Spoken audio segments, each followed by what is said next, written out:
And then, I don't know, about a year ago exactly, roughly, I got in trouble with the ATF because I was making Texas-made suppressors. So I'm the guy that they were taking to the Supreme Court for the, suppressor deal.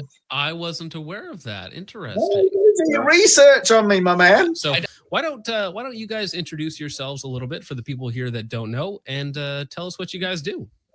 Well, I'm Pete from Alpha Tactical, and that's Jordan, who's retarded. So, we're just a small little family outfit that came to America from Australia to make some gun stuff, really. I did it for a while in Australia and had to come here because obviously it's the gun mecca. Right. So talk to me about that. So you started out making gun parts in Australia, and then you moved to Texas, if I'm not mistaken, correct? Yeah. Well, so in Australia, getting gun accessories is really difficult. Like, you've got a couple manufacturers, you have like some big ones, Magpul, all that sort of stuff, but then a lot of the stuff you buy is Chinese knockoffs. So, and to me, I'm not having that. Like, if you're paying full whack for something and it's not right, we got caught out many times on them, like SIG red dot things, and I took one. You take it to a range, and the lens falls out, and you're like, "Hang on, I'm pretty sure SIG don't do that." But so let's move forward a little bit. So you moved to America, right? You've been doing that for off and on for a couple of years, let's say. Yep. And then, how does this FRT business come about? Well, I met Alex from Trigger Empire in Abilene, of all places, because we were just working gun shows. I was selling chassis, grips. Like, everything I sell, I make. So I don't sell anyone else's products. I make everything here in-house. So, and then, I don't know, about a year ago exactly, roughly, I got in trouble with the ATF because I was making Texas-made suppressors. So I'm the guy that they were taking to the Supreme Court for the, suppressor deal. I wasn't aware of that. Interesting. Do your research on me, my man. I didn't go back far enough. I didn't go back far enough. Jeez. So, the ATF shut my original shop down in Reno, came there, guns out, sirens, it was just my wife and my 7-year-old boy with me. Yep. And they just went a bit old, heavy-handed with that. But in Texas, so we had the HB 957 law. Mm-hmm. And before I even started that, I went and saw, local police and sheriffs and state troopers, and said, "Hey, is this okay? Can we do this?" "Oh, yep, it's fine." And I even had the law thing printed out on my wall, and I had it framed and everything. Oh yeah, I had it framed and everything. They came in, and everything we did was to that law, to the absolute to the letter. So they came in and shut me down, and they took all our money, all our other phones, all our computers. They pulled the hard drive out of my CNC. They've actually taken our passports. I can't leave America now if I try. Yep. I don't have a passport. That litigation is still ongoing? Yeah. Well, I haven't been charged with anything. Nothing. Not a thing. Right. Well, I mean, the ATF is just they're just flexing on you, essentially. Well, they've taken our passports and all that sort of stuff. So I'm a political prisoner at the moment. Well, right. And what I'm saying is, like, they don't care about Texas law, right? No, not at all. They're not going after. But that's the thing. They're not going after all the people smoking marijuana in Oklahoma, are they? All the shops over there. Not bothered about that. Mm-mm. So in Australia, the states govern your firearm laws. So each state has different laws, and the states are responsible for the firearm laws. So Queensland has a different law to New South Wales. And I'm amazed that here, well, the thing is here too, the states can take away your Second Amendment, and they're all good with it. The ATF are great with that. They're not going to come around. But if they add something, then they're going to go, "Oh yeah, no, we don't like that." Yep. So that was. They like to be the ones enforcing the laws, right? Well, yeah, exactly. Shall not be infringed and all that sort of stuff. That's what I thought that meant. But and it's true that I've met the governor, Brian Hughes, and a few other senators, and Pat Fallon, and the fight still goes on, mate. So how I met Alex is that all that FRT thing was going on, through courts and all that sort of stuff. And I originally said, "Oh, I want nothing to do with that," until. And he originally told me that he was involved in all that sort of stuff and he knew all these lawyers. And I said, "Hey, maybe they can help me, can throw it my way a bit. I'm desperate." We were going to church food banks just to feed, to eat. Like, they left me with $40 in the pocket in our name. So they took everything. Everything. essentially ruined Yeah, tried to. you. But I'm not one for quitting, mate. And if you work hard and you know how to do stuff, you can just keep on trucking, or try to. But it's been stressful. And then that's how I originally met Alex, was just I thought he was part of that whole thing. And then a few weeks later, met him again. And the AK thing had never really come up. He was just talking about his super safeties and all that sort of stuff. And he goes, I want to help you out and all that sort of stuff. I'm like, okay. Which I'm learning, though, in America, if someone says they want to help you, it's like the government saying, we're here to help. It's exactly. You got to sort of... Very, very scary. So usually, they see you're in a bad position. And then now you're easy to take advantage because now you need them, right? Because I'm not used to that, so I'm used to your word is your bond, mate. If you tell me you're going to do something, you do it. If I say, I can promise you one thing, if I say I'm going to do something for you or do something, you better believe I'm going to do it. Yep. I ain't going to quit. So I'm still here fighting. And I could have left at any point. I could have signed what is the thing they actually want me to sign? Basically a non-disclosure. No, it's not that. Pre-trial liability thing. Right, yeah, it's where essentially you admit to guilt or something like that, and then you just leave. Is that? Yeah, but I don't believe I've done anything wrong. Like most of my clientele were sheriffs, police, state troopers, and rangers. That was the only people. So, but yeah, we met him in Abilene, did that, and then I met him a few weeks later. Where was that at? San Marcos or something like that. And then he said, "Oh, we've got this AK trigger idea, and we want to try and get it going." He goes, "Oh, you do machining and all that sort of stuff." I said, yeah. And then a couple of weeks later, he's what was his name? Jesus. He's been on my videos. Yep, I saw him. He came round because he was partners with Alex. So they came around. He came around, had checked it all out, and I said, "Well, show me what you got." And he had some printed things and stuff like that, and it didn't really work that great. And I said, "Well, that's even if it was metal, it wouldn't have worked properly." And I said, okay. And then we went out and had something to eat and a drink at Applebee's or something. Yeah, that was with Alex. And they said, "Oh, we got this thing going, this FRT Con going." I went, "Mate, and this was like 2 weeks." So they didn't even have a metal part, didn't even have a functioning, proper running. So all they had was 3D printed prototypes. Yeah, they had one part that they got made in China, but it wasn't right, it wasn't correct. And I was like, oof, that's a bit dodge. And I said, "Okay, leave with me." So we started redesigning it, and then obviously you got to write a G code and get it coded. Then you got to cut jigs. Normally if you go to a machine shop and say, "Hey, I've got this part, can you get it into production?" You're going to go, "Right, well, it's going to be 12 weeks and 50 grand, mate," because it takes time. He's like, "Oh, we got 8 days." Yeah, it can't happen, mate. It's not something that can happen. It's impossible. I think you stayed awake for almost 4 days just to get it done for him. Yeah, well, I was just trying to get, because the whole thing it was all about, right, we're all going to go into this, and I'm going to look after you, you're going to do this, we're going to do that. And I said, okay, fair enough.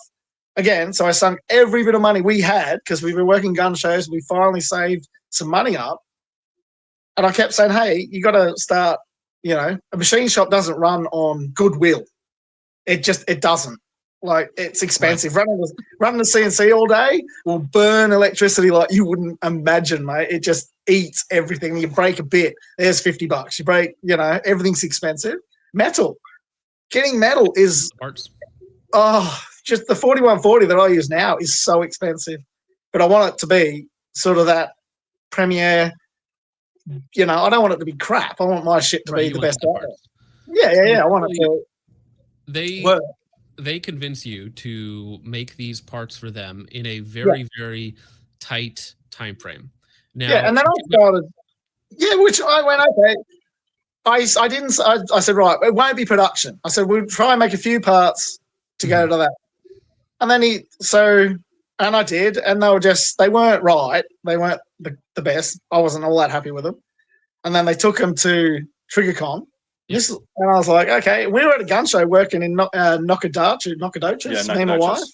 And Alex rings up, "Oh, we won gold. And I went, "Oh, that's brilliant, great, awesome." I didn't really know what that meant. Fantastic. Yeah, I need you to go back to the workshop today. There's like 9 in the morning or 10 in the morning. I'm at a gun show, which I paid for tables and accommodation and all this shit. had my little boy with me as well because he was one at ski. They went to like a 4-day week here for school. So we dragged, and I went, and Jackie was so out of it, she didn't want to do it because that's how we make our money. And Jackie never trusted him to start with because every time I was making stuff, they would joke around saying, "Oh, well, yeah, we can get these made overseas." And I was like, "Hang on, if I'm putting all this work in, I want to be the guy that makes them." Right. I'm in this. Oh yeah, well, I'm going to look after you. I'm going to do all this and do all that. And I should have known. Talk to me about that. They were planning on taking your prototype work, some of your design improvements. They wanted the CAD, because I had to redesign all the edge, the profile, the part profiles, get it to work, jigs. You can't just throw a piece of metal in a CNC and hit start. It just doesn't work. So, it costs money to do. And what I wanted to know specifically is, so they're going to take all of your hard work, have it manufactured overseas, and then bring it back into the country as not even that. Yeah, that wasn't. Yeah, which is, not what we agreed on at all. But it just kept getting to a point where it was never enough. Like he had 10 or 15 triggers at TriggerCon on the Friday, and then the Saturday we need more for this, and all this crap. And I went, what? So I came home and started cutting more triggers on that Saturday. We left the gun show, mind you. So we normally would make about $3,000 or so on the weekend on a gun show, like a good one that would, and that would get us through the month almost. So I came home. We'd spent all this money made them. Jackie didn't want to. Jackie never trusted him. And she said, "This is how we make our money. We haven't made a cent out of him." So, and I was like, all right. So let's rewind there for a second. He has not paid you anything yet. No, he paid for about 2 weeks' work, and he wanted these triggers. And I said, "Mate, you got to pay something." So, and I said, right, you owe me. He owes me a lot of money. So you need to pay $5,000 to this law firm that I'm like paying off. I said, I'm not giving you another trigger. I'm not doing nothing. I'm not doing, because I hadn't received any money, nothing.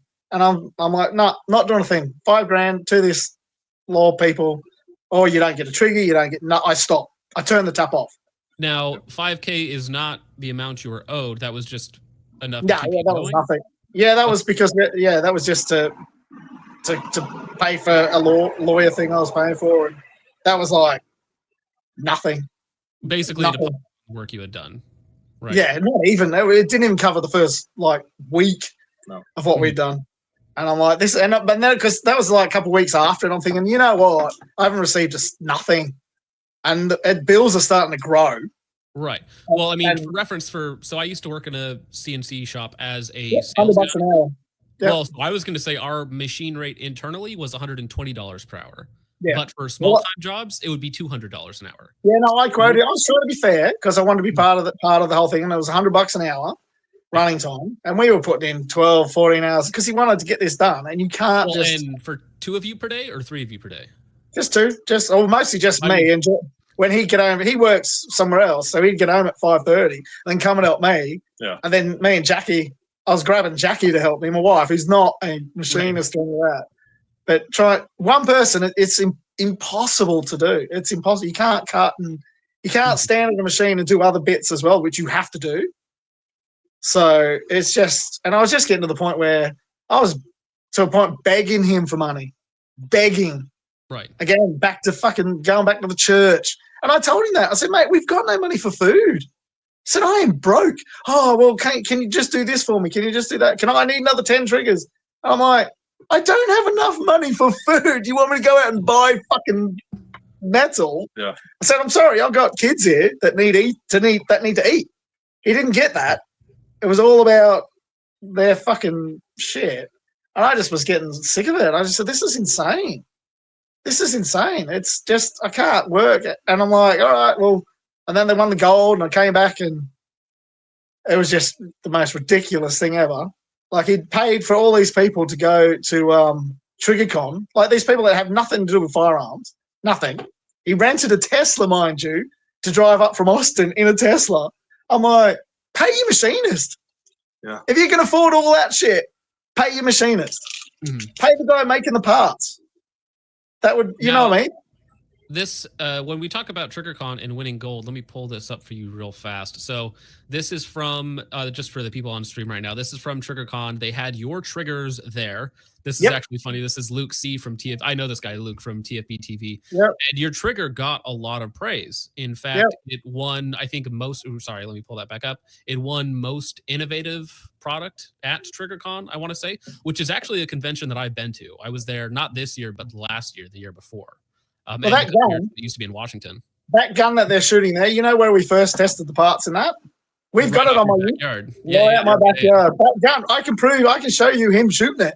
That gun, it's the same 68 one. Actually, I can probably pull it up. That's the one. Yeah, we swapped that out there with parts I made and broke parts and all that sort of stuff. So there you go. It's the same one that's getting shot right and there. When Jordan put that up on our YouTube, Alex was so pissed off because it turns out he's been telling people he's going to have this trigger for like 12 months. And all these people 12 months ago paid him all this money for this trigger and never got it. We haven't even talked about that. So they have been allegedly taking deposits on a trigger yes, for the last year. Yes, but not even that. He's still doing it. He was at Tyler a few weeks ago, which one of my mates was there, and he had his guys there charging a $400 deposit for an isolate trigger, ready to go, done, in a box, send it to you for $200. Yeah, and I'm like, because as I said, I don't have a middleman. Whatever they go to sell them at, I'm gonna beat their price to the point where it'll be, I'll give it away. Mm-hmm. So, to be clear, the same trigger that was showed off at TriggerCon, I made them triggers. They didn't have any. They didn't have any triggers to take that. They had some fucking 3D printed ones. Let me see if I can pull this up because I don't know if I can show their website. Yeah, they've got my machining. No, I think he shut it down because he's got some legal shit going on right now. Some of his investors are about to sue him. I was just actually looking at their product page for it because if you look here, so Trigger Empire wins most innovative accessory at TriggerCon 2024 for the Kono, aka Assisted Reset Trigger, which is the trigger that you guys make. That is your trigger that you help design and test fire. Yeah, and they didn't even mention me. Didn't even say, hey, thanks for the... I was up till 3 a.m. that morning, that Saturday night. That's my machine. That's my... Well, I pulled this up because I was looking at their website and I was like, that looks very familiar because that is the same one that you have on your YouTube channel. Yeah, and I don't even make them like that anymore. Mm-hmm. That was too inefficient. Right. So if you go on my YouTube, but you can see that's all my shit on there. Yeah, so on their website, they used to have this as a pre-order, right? Or a deposit. You could put a deposit down. So $500, and they took it away. So you can't pay them any money now. You can only sign up for an in-stock. But you believe that they are currently in legal trouble with other suppliers or for some other reason for not the parts that they paid for?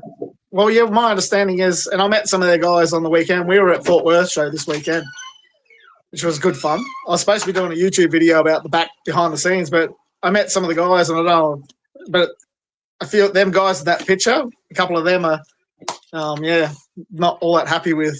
I don't think Jesus is with Alex anymore or something. He's doing his own thing or some other shit like that. I don't know. Yeah, Mum was saying he's doing his own thing. Yeah, no idea. But you got to remember, to me, well, but I don't know. Well, was the 50% owner of it with Alex, so he's just as, he was the one telling he's going to take it overseas and do all this shit over there. Fine, but don't. Because I've got this whole, I cannot stand buying anything from China. I fucking refuse to. I would rather just lick my own ball sweat than buy Chinese-made shit. I hate it. I fucking hate the fact we used to be, like America and Australia, we used to be our own superpower of manufacturing. We fucking let it go to a bunch of moon-faced assholes. So probably just up all you Chinese fucking people watching shit. Sorry, you industrious little bastards. No. It's your government I don't like. I love you guys. Lucy Lou, don't come and fuck me up. Oh, geez.